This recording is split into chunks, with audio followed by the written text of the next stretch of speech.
Well, good afternoon, everybody. We're a kind of double act. As you can see, we're also movie stars. So it's kind of Brad Pitt and George Clooney. We're going to give you a very brief overview of myotonic dystrophy, and then my side from the research perspective. Chris will then say something from patient care perspective. But we want to leave plenty of time for questions, and so if anybody wants to ask anything at any point, stick up your hand and we'll try and make it as interactive as possible. I know some of you were at the myotonic dystrophy meeting, the annual general support group meeting that took place last week, so some of this may seem a little familiar. I apologise, but it's shall we say, it will reinforce what you heard last week. So I'll have to jump back and forth a little bit. Do you want me to do it? I can do it. Sure, and I'll return the compliment. Yeah. Myotonic dystrophy affects a whole variety of systems. So any treatment that we develop is going to have to treat the whole set of systems that are affected. So typically it's a neuromuscular condition with muscle weakness and wasting, but it's a timed one, that one. It caught me out last week. But it will also affect the eyes. Patients will often have cataract. There's a form of diabetes associated with the condition, and cardiac involvement. So any treatment that we develop will have to target all of these relevant systems, and there are some cognitive aspects to the condition also. Next slide, please. Now this slide is something that shows the molecular pathway that happens in myotonic dystrophy, and it is known that the condition is caused by a repeat expansion mutation, a piece of DNA that is longer than it should be, and it's a small unit of 3 or 4 base pairs, 3 base pairs in the case of DM1, 4 base pairs in the case of DM2, and in each case those are present in a number of copies, a small number of copies in the general population, but a large number of copies in myotonic dystrophy patients. And then this mutation has consequences in the cell, and one of those is that these are cells from a myotonic dystrophy patient, and you can see these coloured dots, and this faulty gene, Do you want to just go back one, yes please. Yeah. So this faulty gene produces a faulty RNA, so DNA makes RNA makes protein, and in the case of myotonic dystrophy, this faulty RNA is stuck in the nucleus of patient cells. And then a whole series of other things go wrong as a consequence of that, leading to the condition. So I'll just step back, then I'll step through this a little bit. So this is a representative representation of a human cell. And in this case, the fried egg, the yolk is the nucleus that contains the DNA, and the egg white is the cytoplasm, which is the site where proteins are made. And what happens, so here the yolk's the nucleus, the cytoplasm's the egg white, and then DNA present in the nucleus, a copy of that information is produced and in the form of RNA, and it goes from the nucleus into the cytoplasm where it's made into protein. And proteins are the kind of action molecules of our bodies that give us our muscle structure, our hair, eyes, and most of our other critical sort of component. So what happens in myotonic dystrophy? We've got the nucleus, we've got the cytoplasm, we've got the DNA, exactly the same, and a copy of the DNA is made into RNA, but in the case of myotonic dystrophy, that faulty RNA does not get out of the nucleus and is not made into protein, and it's stuck in the nucleus, and that's why in those pictures we saw those brightly coloured dots, and that's the faulty RNA that accumulates. Now, just very briefly, the work that we're doing in Nottingham is to try and identify a small molecule that will be an effective treatment for the condition. And we've developed an assay with the support of the Muscular Dystrophy UK. We've developed an assay which then allows us to screen for thousands of compounds which may be suitable treatments.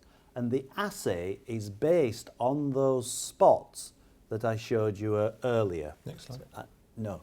Sorry. So I'll just flick back because So I just quickly try to see if this works, David. So this, sure. Yeah. So this is the picture that you see here. This is the nucleus, the egg white, the yolk. Sorry. The green is the cell cytoplasm, and the spots that you see are characteristic of myotonic dystrophy patient cells. And our assay, our drug screening assay, set out to identify compounds that eliminate these spots. And what we think is that if we can eliminate these spots, we can treat the condition. So that's what we're trying to target. Now, in addition to our work, there's currently a clinical trial going on in America which aims to use an oligonucleotide, a small DNA-like molecule, to target these same structures and eliminate them as a therapy.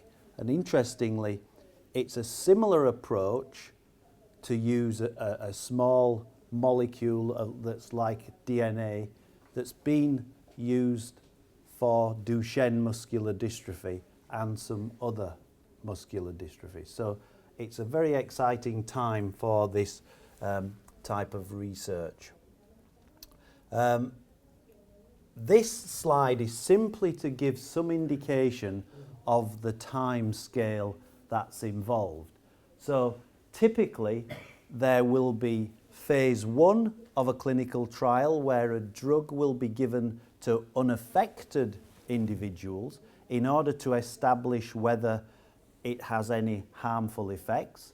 In phase 2, it will be given to patients with the condition in order to establish how it's metabolized in patients and how effective it is. And then stage 3 is where you would have a large trial to see if it's having a significantly beneficial effect. Now, in each case, those take a couple of years to progress, and each one is dependent on some success at the previous stage. But for the oligo-based therapy, which is currently being tested in America, the time scale, they're on to phase 1/2, so they're now testing it on a subset of myotonic dystrophy patients, and that trial is meant to be completed, I think, by December 2016, so next year, and then the year after, I'm sure the information will be clear on how effective that has been. In our own work, trying to develop a small molecule, a more conventional type of drug, we're at an earlier stage in the process, and we're probably about 2 to 4 years behind that sort of sequence of events. I think that's all I wanted to say at this point. If anybody has any questions, I'm happy to take them. Yes? What are the trials always in America? Has anything ever come to England? There will be trials in the UK, and maybe Chris will say a little bit more about that, because there is a patient registry, and those patients will hopefully have an opportunity to contribute to trials. It just happens that the particular drug in this case is being developed by an American company, and therefore they're leading those trials. Because, I mean, it seems to always be happening at the Muslim. would you have to travel from where you are to the top? Okay, we Nottingham is just happens to be where the support group is based and my lab, and that's entirely coincidental. But in order to identify a sufficiently large population of patients, it will be necessary to involve multiple centres. So London in particular, probably Newcastle and other places where they have a strong interest in neuromuscular conditions. I have an advantage of having thought about this from seeing this presentation last week. You're focusing on the excessive RNA in the egg yolk, as it were. Are we confident that, I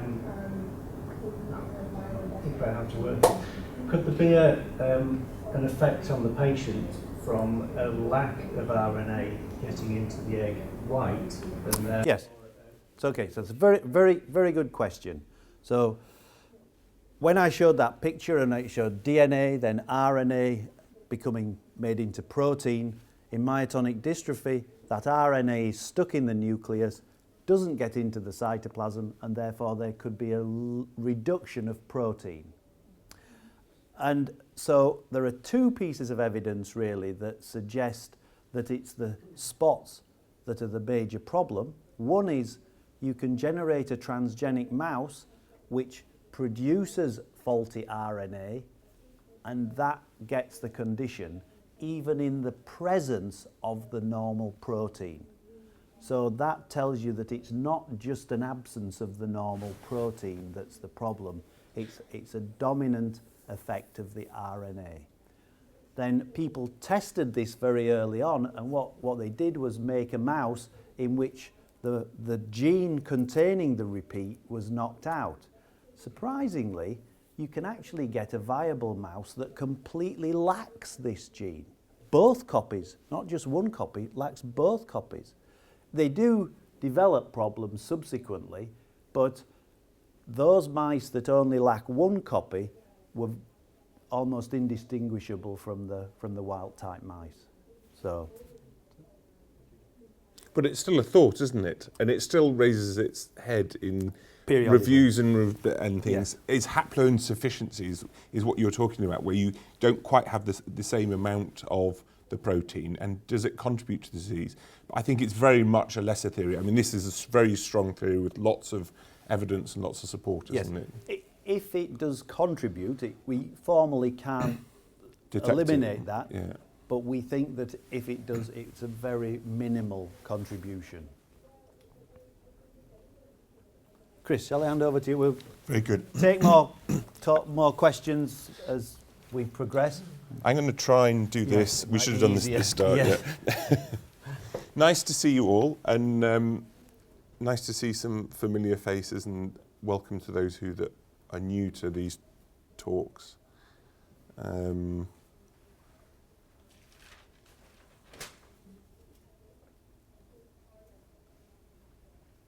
on. Oh, it's on. So this is why I work at the Centre for Neuromuscular Diseases in London, and we're going to talk about new developments in the clinical management of patients with myotonic dystrophy type 1. Because all these treatments are fantastic, but we have to be realistic about it, that these treatments take time to develop, and as you heard in the talk just before the break, it's probably going to require more than one treatment used at the same time. That is a strong possibility.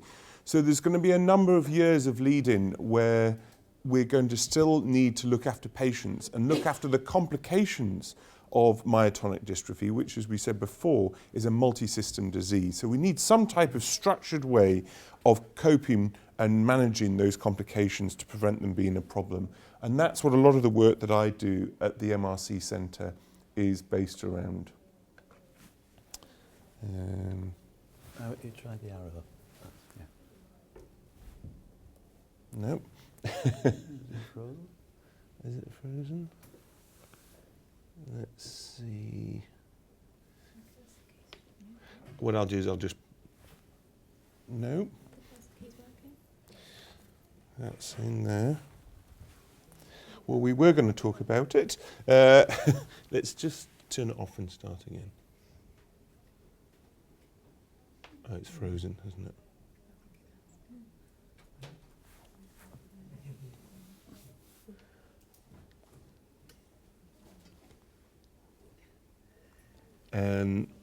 I can see it. I can show you it on here, but it's not coming up on the screen. Let's just Do you want me to hold that? just in case that was Anybody it's a real double act now. Shall I just close it down and start again? See if that. Because it has gone off on the screen now. Oh, try again now. It's on the screen.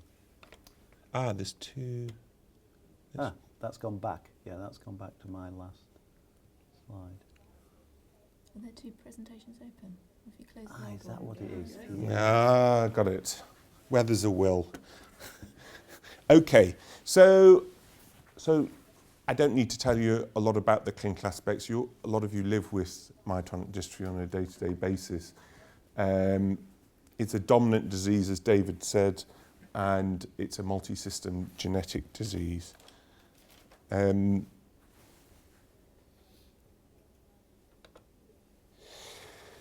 don't think the myotonic dystrophy community should ever forget that it is the most common form of adult muscular dystrophy in the world. So one would have to say that perhaps scientists and health services have not been good at putting resources into the most common adult muscular dystrophy over the past 100 years or so. And it hasn't really garnered the resources that it rightly deserves because of its commonality. And this is just a list of figures, just to relative proportions. So these are just letters, and I'll just explain. So this is Huntington's disease, which gains lots of international fame and following and support and millions of dollars worldwide. And it's 2 to 3 times less common than myotonic dystrophy, and it's as problematic, but they're both difficult diseases. If you then take Charcot-Marie tooth disease, everyone thinks this is a form of neuropathy, and if you take all the genetic causes of Charcot-Marie tooth disease, it's probably about twice as common as myotonic dystrophy. That's one disease, myotonic dystrophy. And just to put it in proportion, something like multiple sclerosis, it's about 10 times less common than multiple sclerosis, but multiple sclerosis is a common neurological disease. Or Parkinson's disease, it's probably about 1/8 as common. So be under no illusion, this is a common problem for neuromuscular doctors to see, and a lot of it is unseen, and we need to raise that profile. And the MD UK do lots towards that. So let's think of a plan of how we're going to monitor all your organs.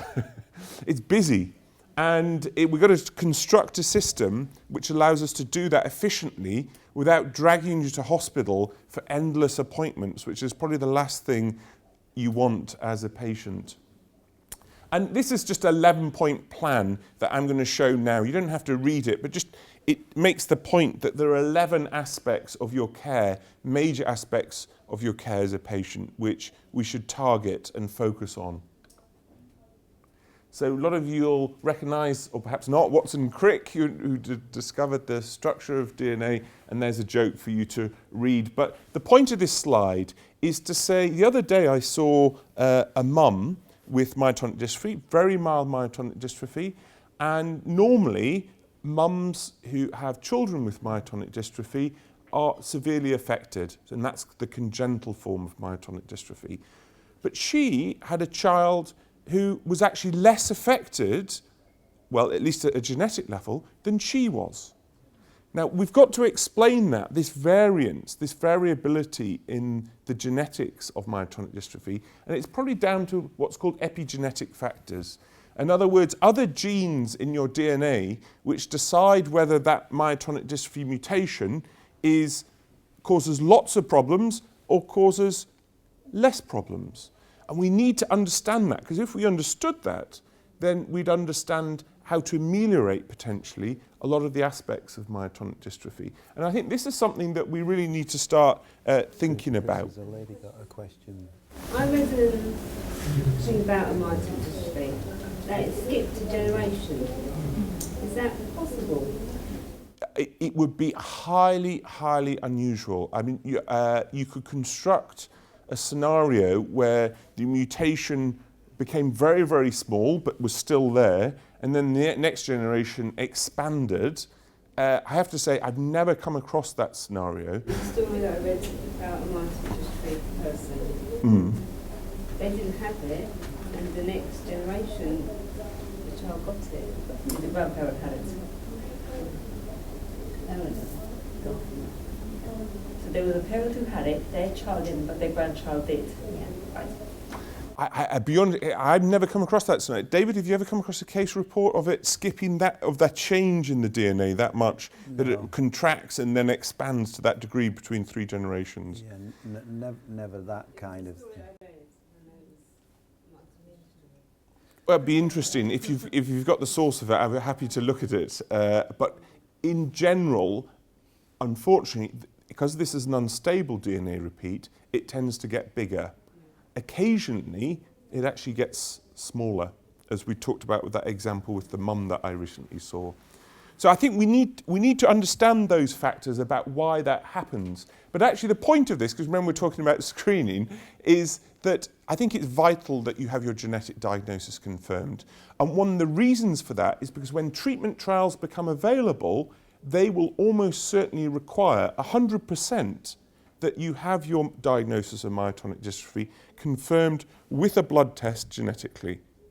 So I think gone are the days where we make it what's called a clinical diagnosis of myotonic dystrophy only. In other words, just on how patients presents and what symptoms they have. I think it's vital that if you want to be part of clinical trials, you go ahead and have that genetic test after appropriate counselling. So how about number 2? So I think a lot of you are aware that the heart can be a problem. And it's interesting in myotonic dystrophy. You'd expect, because it's a muscle disease, like Duchenne's, and Duchenne's, there's a cardiomyopathy and patients need to take drugs to support the pumping of the heart and prevent heart failure. Well, actually, you'd be glad to hear, I know there's enough problems to deal with, but actually, that is very uncommon in myotonic dystrophy. The heart muscle is affected, but where it becomes a clinical problem, where it can't pump, is actually uncommon. What is affected, and this is a diagram of the heart, and the blue lines are like the electricity. They're the wires of the heart. It's actually the wires of the heart that are affected. And so that causes arrhythmias. And what arrhythmias are is abnormal rhythms of the heart. And they can be slow or they can be fast. And detecting those so they're not a problem is one of the things that I look at in our unit. And I won't go into the details of this graph, but it'll remind me to tell you about one of the latest studies where they didn't just do an ECG, a tracing of the heart to look at the funny heart rhythm. They didn't just do an echo of the heart to look at the structure of the heart, but they also popped a tube in the vein in the groin, which sounds ominous, doesn't it, for those of you who haven't had it, up to the heart and measured the electricity directly in the heart. That's called an electrophysiological study. And it's my feeling and other clinicians' feelings that this is a necessary test in myotonic dystrophy to predict particularly if the heart's going to go into a slow rhythm that needs a pacemaker, a box of tricks under the collarbone here that sends its wires into the heart to keep that electricity going in the heart. And that is something which we're working on. But one thing that we're not very good at looking at is the fast rhythms of the heart. And I've talked to some of you about this. This at the top here is a bit like a memory stick David and I were putting our programs on to the computer with. It's quite big, this one up here. It's sort of that size, and it's a big lump, and it's a way of monitoring the heart, and it has wires. It's not very nice. Now the new one is the little one above. I've shown this in Basingstoke and other meetings. You can see this is a paperclip. It's absolutely tiny. I've seen a couple of patients with it, and it can go in without stitches. The problem with this, and we thought we were going to have access to it at the end of last year, is funding. Unfortunately, the current financial status of the NHS, I think that's the polite way to put it, means that trying to get a capital investment for funding of these monitoring devices, these small paper clips, to see whether patients are having slow or fast heart rhythm is very, very difficult. And we were talking before, this costs about £3,000 or £4,000 to insert this, which seems a lot of money, but I can assure you, compared to the complications if you don't put it, is actually a small investment for potentially a lot of reward. And sorry, would that be instead of having a regular ECG then? well, that's a very good point. We haven't. That is new territory. You've opened up a new door and opened up a new horizon. And the question is, would this completely supplant that ECG every year or 6 months and the 24-hour tape? And the answer is, it probably would on the whole. It doesn't look at the heart with 12 leads. So when you have an ECG, if you have a look, there's 12 different bits of information on that tracing. But actually, that's a very good point. Would it give us enough information where we actually could abandon doing surface electrode recording with the 24-hour tape and the ECG? My feeling is it will. It'll obviate, it'll do away with all that need to do the ECG. Unless there's a problem. If there's a problem, then you probably have to go and look at it in more detail. You might have to do the EPS study. But what this does, which we haven't got access to at the moment, is it allows us to monitor patients for these funny fast heart rhythms, which can occur at night and there's no symptoms. And they would give us a warning that there was a portend, there was something going to happen, and we could bring patients in. So this is all wireless. This is a bit like a wireless computer. It just goes down to your telephone, that goes to a cardiologist, and when there's a problem, he gets alerted and he'll bring you back and you have a discussion about what to do next. This has got to happen. It's just how we get the money, basically. So I'm really keen to put these into all my patients with myotonic dystrophy. Can we get it on an individual basis? You can pay privately, and that's unfortunately where I've seen it. Not my private patients who've had it done privately under other consultants who then I've looked after. And it's minimal. It's a tiny little bump under the collarbone there, and as I said, there's no stitches required to put it in. How many years have you had it? So that's a very good question. If anyone wanted to set up a company to make lots of money, you'd invent a battery which would last more than 5 years, and you can probably see where the story's going. The rate limiting step, what limits how long this is useful for, is how long the battery in it lasts for, which is about 4 or 5 years. If we had a battery that lasted 10 years or 20 years, you'd probably just keep it in for the whole of your life. And it would just be a way of relatively non-invasively monitoring the heart rhythm for many years. So after 5 years, you have it replaced? You have it taken out. A bit like, I don't know whether anybody's had the hormone implant in their arm. Okay, so it's really not too dissimilar from that, apart from it'd be under the collarbone near the heart, rather than usually at the back of the arm here where the hormone transplant. So so you take it out after a few years once it runs out, and you pop a new one back in, usually through the same hole. And as I said, it's just stereo strips, it's not stitches. It costs £4,000 each we get. Sorry? It costs £4,000. Just pay £4,000 each time. Unfortunately, yes, because it would be a new device, but I think that's crossing many bridges in the future, and who knows how it will transpire. But one of our efforts, is to try and get funding for this to be available for patients with myotonic dystrophy. And as I said, in the current NHS climate, I think a challenge is the right word. Okay, let's move away from the heart and talk about the lungs. So that's an iron lung. And for those of you who've tried some of the non-invasive ventilation devices to support the breathing overnight, which will hopefully improve the daytime sleepiness, improve your lung function, improve the oxygenation in your body, prevent respiratory complications in the future like chest infections, it's a toil. It doesn't feel much different from the iron lung at the moment. Has anybody tried the non-invasive ventilation and found it too difficult to... My father did. And he couldn't tolerate it. So there lies the problem. There's another invention which needs to happen. So what have we done? We've tried to invent new devices. Look at this. This is a handsome middle-aged man with this is called the nasal pillow, they even call it, to make it just sound palatable. But it's difficult. There's no two ways about it. And one of the studies, we've just completed a study that says, that has told us that 50% of patients who need this can't tolerate it in myotonic dystrophy. And typically the reasons cited for not tolerating it is that patients find it difficult to put up with it a bit before they get used to it. And actually we found that that's possibly true, but actually there's issues around because the facial muscle wasting, it's just uncomfortable. Having one of these on bone overnight is just not very nice. I think what we need to do in the first instance, as a simple level, is to design one of these specifically tailor-made to a patient and the shape of their face. I think that, and also they're very noisy. Was that One of the issues. one of the issues? There you go. What were the other issues? That's Well, he just couldn't tolerate the whole thing of having it over his face. the claustrophobia. Yes, and also the bony issue. The bony issue that it would push in, yeah, so they're technical things, but that we need to sort them out, and that's another challenge. Having said that, on the positive side, 50% of patients do tolerate it, and they almost certainly will get benefit. Just quickly, this is a very old picture of what happens to you if your thyroid doesn't work. This is what happens to you if your thyroid doesn't work, and this is what happens when you start taking some thyroxine, the hormone release. And that probably is, you all know about diabetes and myotonic dystrophy, but actually the thyroid and other glands are probably just, if not more important.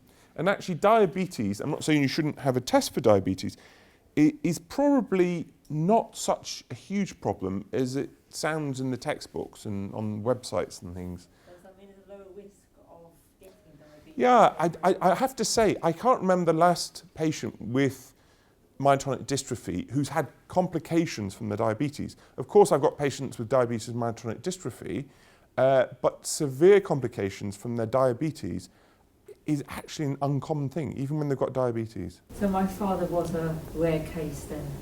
So what did he have? He had diabetes and he had MD and he had an IDM, what we call a pacemaker.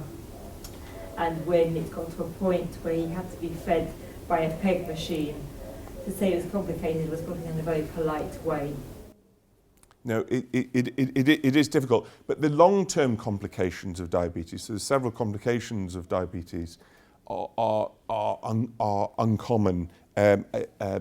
Of course, there's a background instance of diabetes in the population, and occasionally it does cause them common. But relatively, it gets talked about a lot, but in reality, I think we need to move our focus towards actually the things that are common. I mean, not take the eye off the ball diabetes, but realise that actually there are things that are more common and more serious.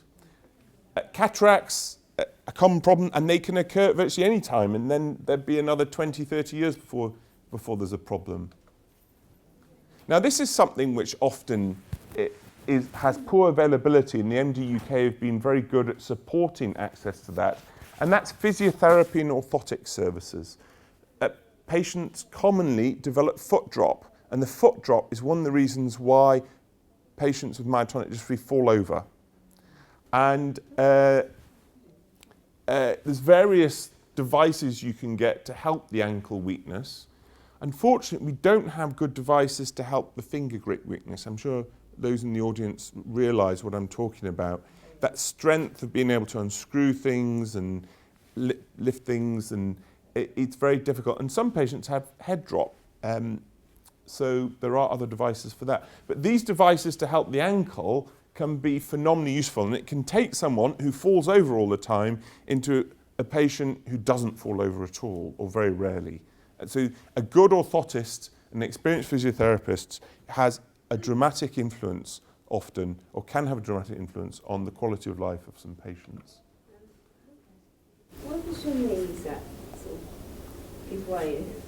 Why do the knees give way? That's a very good question. And as myotonic dystrophy progresses, often the thighs start to become involved. And when the thighs start to get weaker, then the knees give way, particularly when you're trying to go downstairs. Or if you're trying to get upstairs, it's difficult to get off the floor or get out of a bed. So, and for some reasons we don't understand, some patients have that involvement very early and no finger flexion weakness. So even within each organ, it can pick off some muscles and not other muscles in some patients. And we don't understand that variability, even within, say, the muscle organ. This is a common problem, daytime sleepiness. So there's a lady with a question there, Chris. Sure. This is sort of going back to where you start the presentation with the RNA in the cell. Are you proposing that that is causing in some way all of these problems? Yes. So I haven't got the slides on this, and perhaps, but it's like a shotgun. So well, David, I'm happy to answer it. Should I? That little foci in the nucleus, you can think of it disrupts how you control the maturing of RNA, of many, many, many RNA species that form many, many proteins. And so there's a list, and you can generate a list of 30, 40, 50 different RNA species within the nucleus, making 40 or 50 different proteins. I'll give you an example. There's one protein called the chloride channel. So the myotonia, the stiffness of myotonic dystrophy, we know virtually exactly how that happens at a very basic molecule level. Because what happens in myotonic dystrophy is that the molecule that stops the fetal form, the form that you have when you're a baby from being formed, and turns it into the adult form, that doesn't work. So you get the RNA form of the fetal form, and that doesn't work very well. And that causes the muscles to not relax after they've contracted, and you get myotonia. So we can even work it down to the individual proteins and the individual RNAs in some cases. And other features of myotonic dystrophy we can't. Does that make sense? So if you were developing a clinical trial for a drug, you'd have to have outcome measures for everything? Ideally, yes. Yes. Is the answer to that. And people are working on that, and it's complex. It's not just one. Technology could be an outcome measure, a way of monitoring an outcome measure in a trial if it's something that goes... The subcutaneous device, yeah, certainly. You could have that to measure whether somebody's had heart rhythm problems. You need some rating scale to look at the physical, perhaps with some measuring the strength of certain muscles. You'd have to have a cognitive scale. You'd have to have somebody who had cataracts. You start to see the complexity of myotonic dystrophy. So what I should say, though, is this is what the drug company wants you to think about modafinil. And those of you who read The Spectator, does anybody read The Spectator? But I was reading The Spectator, and there's an article in here by Jeremy Clark. Some of you may know Jeremy Clark. And he says he went on a cruise, and he woke up, and as you do on cruises, you eat too much and drink too much, and he woke up just feeling absolutely lousy and sleepy and couldn't get going. And he went for breakfast, and somebody said to him, I know the answer, take some modafinil. And he took modafinil, of course. His world was refreshed and everything was perfect. That's how the article's written. The reality is that some patients don't respond to modafinil in their daytime sleepiness. Some patients get side effects. It can be occasionally psychiatric side effects. So, having said that, a significant majority of patients, it has a very positive effect, and in some patients, a life-changing effect. It means that some patients can go to work whereas they couldn't without it. It's as fundamental as that. But at the other end of the spectrum, some patients can't tolerate it.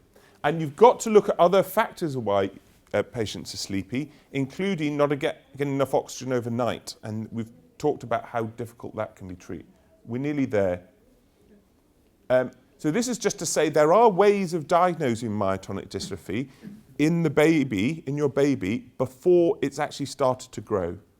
We perhaps, because of shortness of time, I'm happy to talk to it. It's called Pre-Implantation genetic diagnosis.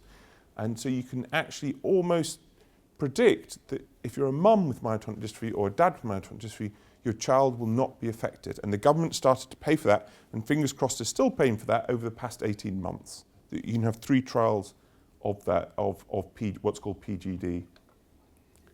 Swallowing is a huge problem. You all know that it gets stuck, you have to cough and splutter, and I'm trying to raise the profile of helping that swallowing problem by sometimes supporting it with nutrition via tube in the tummy, and really detailed monitoring of patients swallowing to stop the chest infections resulting from that. Perhaps this means something to some people.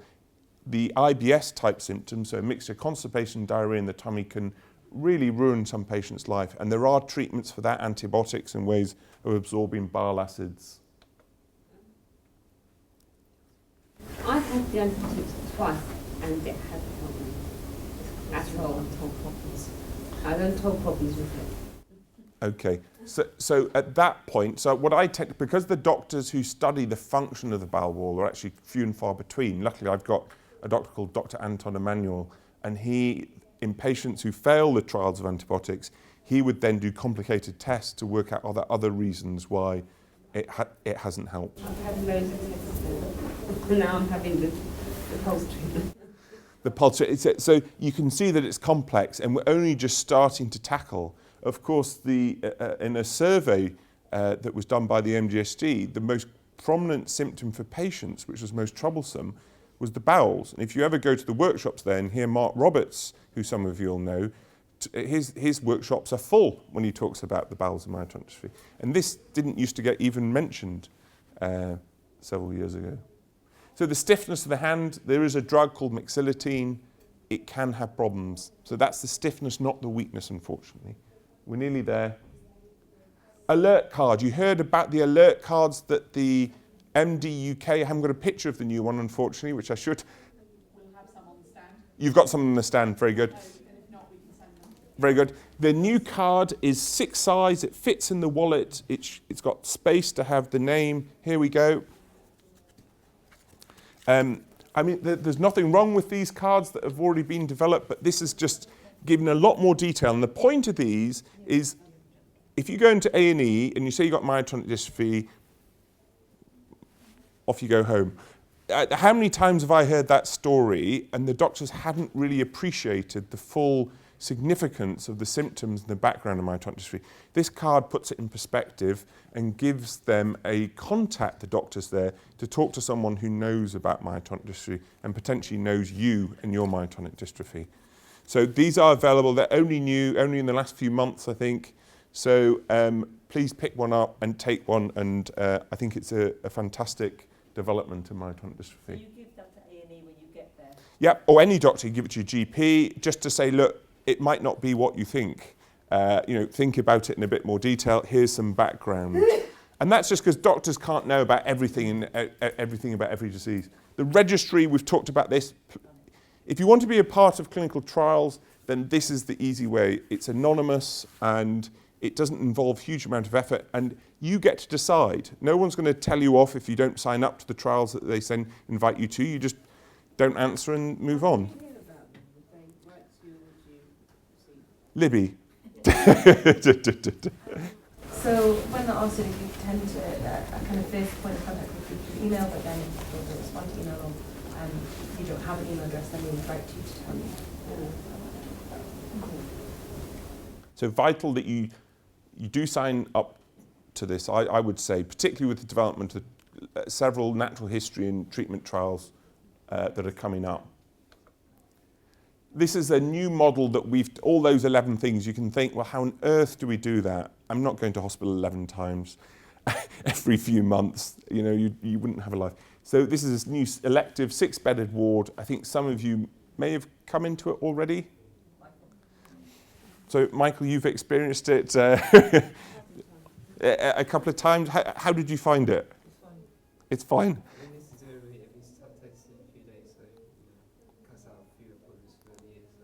It cuts out some appointments, and hopefully we're going to be developing this new model of care for monitoring the heart and the lungs and look at the bowels and things like this. So it's not an acute ward, it's just got other patients. So it's not just for myotonic dystrophy, but at any one time it usually has 1 or 2 myotonic dystrophy patients. It's got Duchenne's patients, patients with SMA, all the type of patients that you see at this meeting.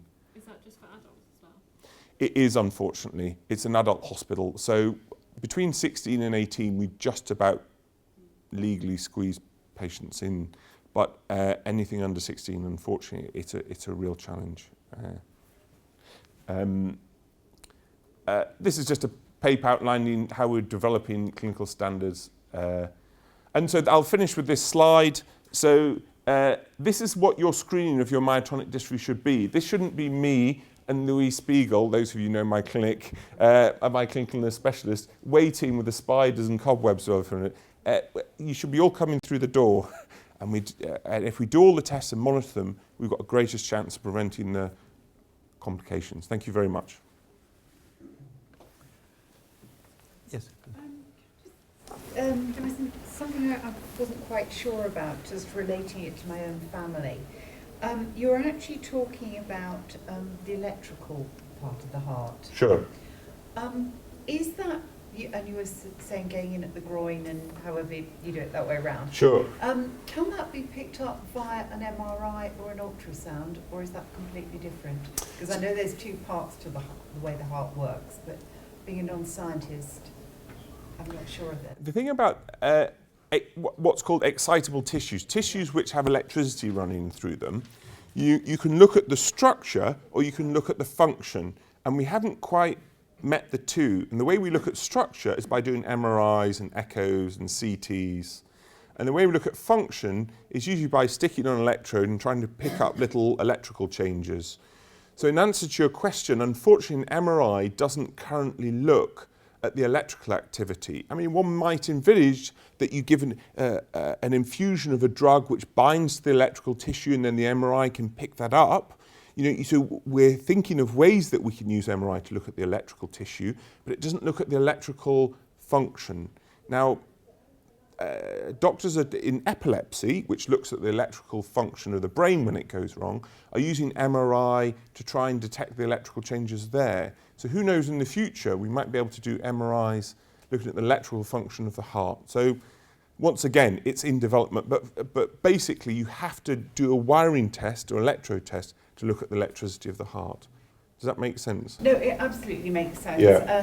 Because I think, my husband, I think my family are having MRIs and also ultrasound, but it all sounds like a photograph basically, rather than monitoring, if you like, the constant activity. The electrode. I mean, I'm not sure, so I've just really... So my cardiology colleagues are doing MRI in myotonic dystrophy because there are, clearly it's not normal, the structure of the heart, and they want to understand it. So it's more of a research tool. But things like, it may be a biomarker. We talked about how would we know that drugs are working. It may be that we can do an MRI on the heart and see that the change of the fatty replacement and the water replacement and the atrophy, the loss of heart tissue, it gets better or stabilizes. So we're not going to throw MRI out. So we're using any tool we can to look at how we can monitor the clinical progression of the disease. And MRI may be one of those, but unfortunately at the moment it's not looking at the electricity of the heart. No, I understand that, so it's Sure. parallel. It's in parallel. It's looking at a different way of looking. I thought it probably was. Sure. Just clarifying that with you. Thank you very much. Lady there. Is it possible to have both Cadofamide MD1 and 2? I should say, actually, I'm glad you brought up DM2, because I do notice some members of the audience that sometimes get forgotten about when we talk about myotonic dystrophy type 1. But actually, this screening protocol, in many ways, also applies to patients with myotonic dystrophy type 2. That'd be the first thing to say. Has there ever been a patient who's had DM1 and DM2? I certainly don't have a patient like that. I don't know in the literature. Have you come across it in the literature? No, I haven't. What's the difference between DM1 and DM2? Pardon? What's the difference between... Okay, so the faulty gene is on a different chromosome. So we have 46 chromosomes, we have 20,000 or 25,000 genes, and a fault in one of those causes DM type 1, and in a different gene, DM type 2. The underlying mutation is a 3 base pair repeat in DM1, it's a 4 base pair repeat in DM2. So, but there are similarities in the features of the condition that are caused, but the fundamental molecular event is different. I really asked that question because my mother had type 1, because she had having walking difficulties, and she couldn't actually walk again. And she was told she had a trace of type 2. You wouldn't have a trace of type 2. You'd either have it or you wouldn't. The walking difficulties, unfortunately, as we discussed earlier, the walking difficulties are not uncommon in myotonic dystrophy type 1 as the disease, because it spreads from affecting the ankles up to around the bottom which keeps you stable.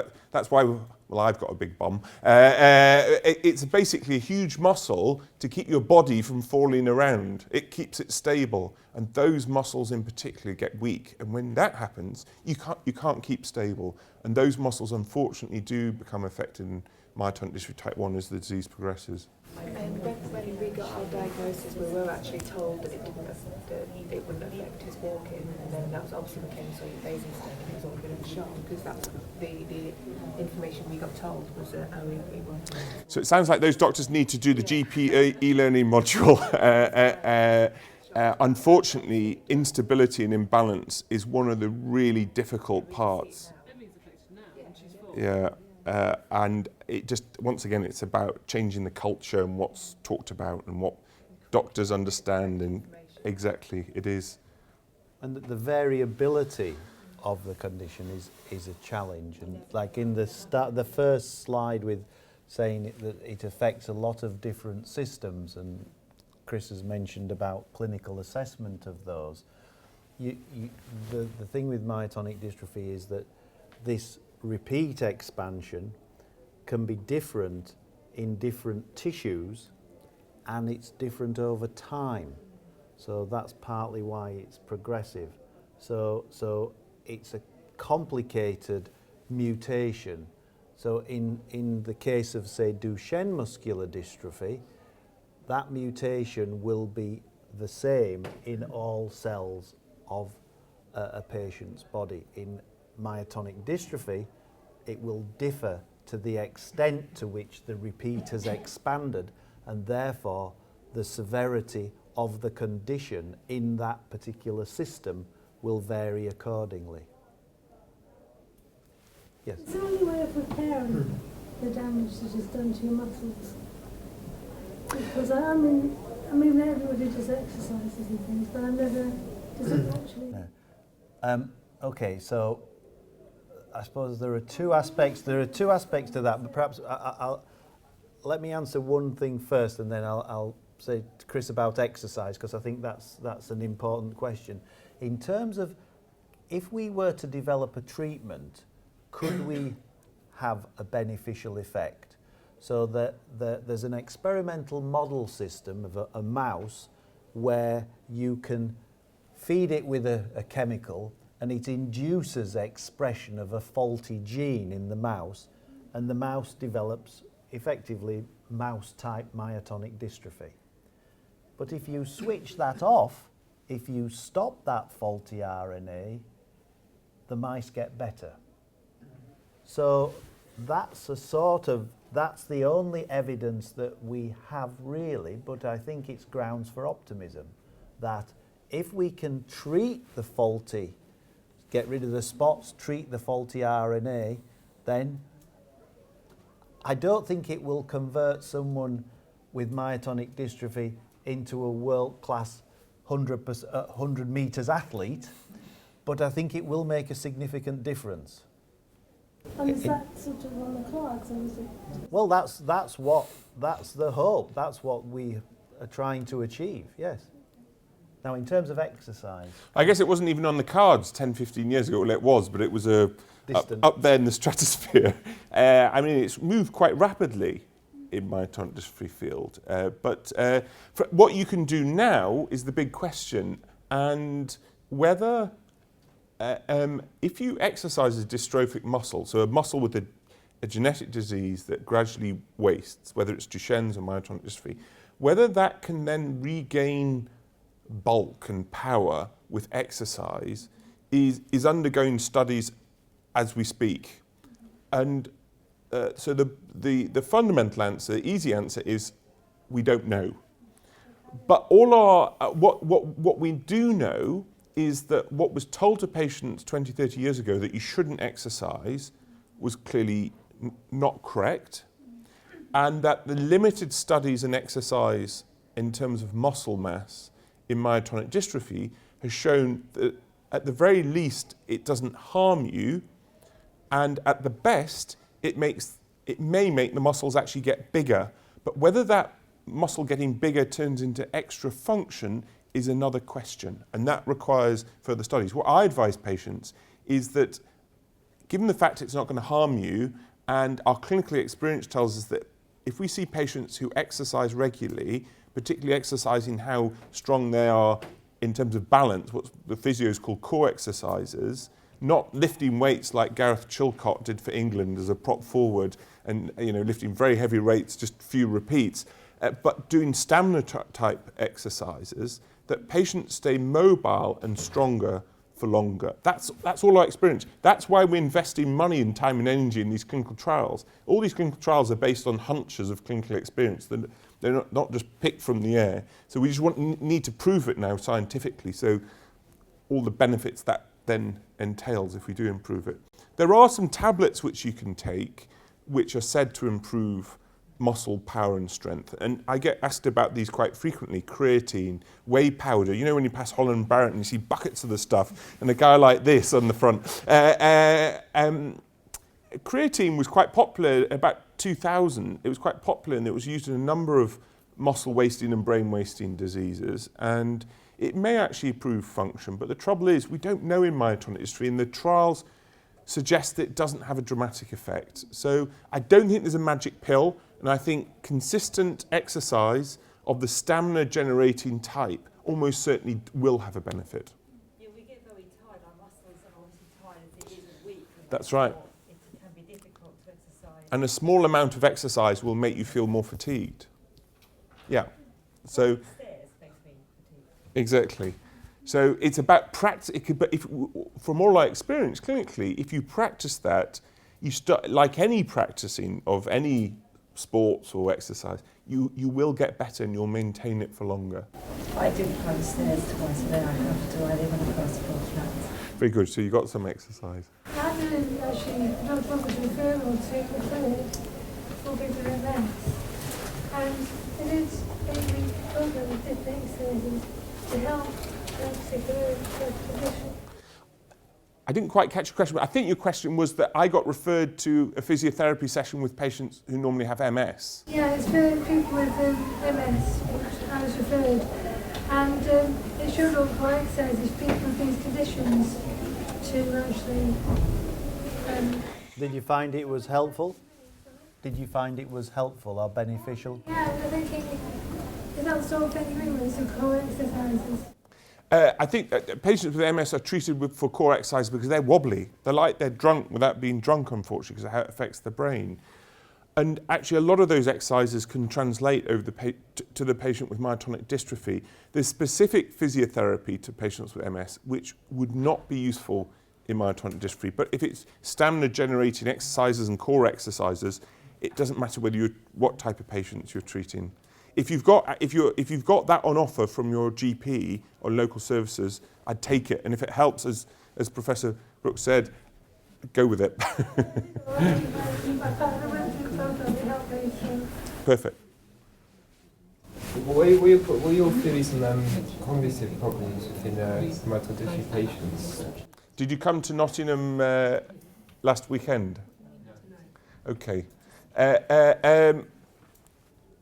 So the first thing to say is that frank dementia, like in Alzheimer's disease in myotonic dystrophy, is very, very rare, and some people believe it doesn't happen at all. So that's the first thing to say. The next thing to say is that it's been known probably for over 100 years that the brain can be affected in myotonic dystrophy. It's involved in a complex, novel way for psychology doctors to study around motivation and apathy and fatigue and daytime sleepiness and more complex neuropsychological effects. So I guess my answer to your question is it is involved, and I think it unfortunately does get worse with time, but it's very rare at the end of the day to develop a dementia in myotonic dystrophy. So the treatment for the daytime sleepiness... I'm saying if you have cognitive problems, is all the other things contributing to that, or is there something else that's involved with that cognitive problem? Is all the other symptoms of like your chest, heart, and that daytime sleepiness, that contribute to cognitive problems, or is it something separate? Well, that's a very good question. And if you don't get enough good sleep overnight, then you will be sleepy during the day and not be as sharp. It's almost like a hangover, that sort of cotton wool sensation that you get in the head. And that's what lack of oxygen overnight. But it's interesting in myotonic dystrophy that even if you treat that, so get rid of the lack of oxygen overnight, often patients are still falling asleep during the day. So it's almost like a double hit. There's more than one thing going on. And that's where modafinil, by a mechanism we don't understand chemically, makes you more alert and wakes you up, because the brain cells that go from the back of the brain that spread out to all over the brain that keep you awake, unfortunately, we do know that they die off gradually in myotonic dystrophy and contribute to that daytime sleepiness. I can't take modafinil because of my heart. First degree heart block. Yeah, first degree heart block. I don't know who told you that, because I'm sure you're under my ken, and my cardiologist that I work with shouldn't tell you that.